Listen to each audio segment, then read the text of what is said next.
And product meets. Every month now all our companies, all our competitor companies are conducting meets and all that. We should be aware of this. And not only that, we should also plan our meets and all that to get the customers in our fold.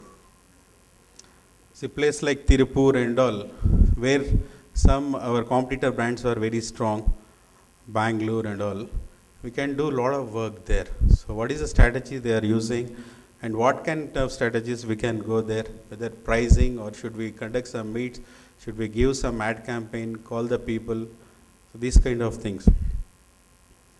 Training and all, we are going to equip all of the sales executives with the training. Higher KVA is scheduled next month for AP and as well as Karnataka also.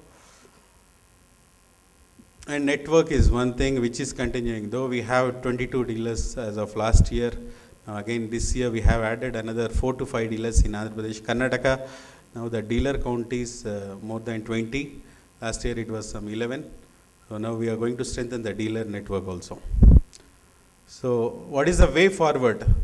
As a sales executives, you should have a knowledge which market centers we need to work, which market segments, like infrastructure. So we just started working on higher KVA. Some in Hyderabad, we got a inquiry, Lanco, 5 numbers, 500 is under finalization. Already we have participated for that. See, these kind of data we should work on. And IT, ITS, cold storages, textile. These are some of the segments where these are going to be space specific. And anyway, these things we should be aware.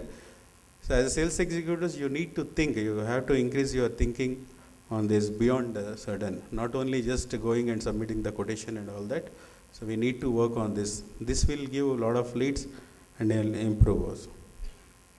And what is the SWOT analysis of the competition? What they are doing? SWOT means strength, weakness, opportunities, threats. What is the opportunity of the competition? What is our opportunity? What is threat? And finance and compromise on money. A lot of dealers say, sir, when I sell 500 kV, 320 kV, I'm making only 20,000 and all. See, this is the starting. Even our competitors also, when they have started these businesses, they worked on very low margins, 20,000, 25,000 margins and all that. Now they have established after over a period of time and all that. So I request to all of dealers, let us not see on margins at least this financial year. Let us equip ourselves with the finance, whatever, some channel finance schemes and all we have announced to dealers also. And don't think on margins. Let us increase our customer base. Next year we can as well get margins also.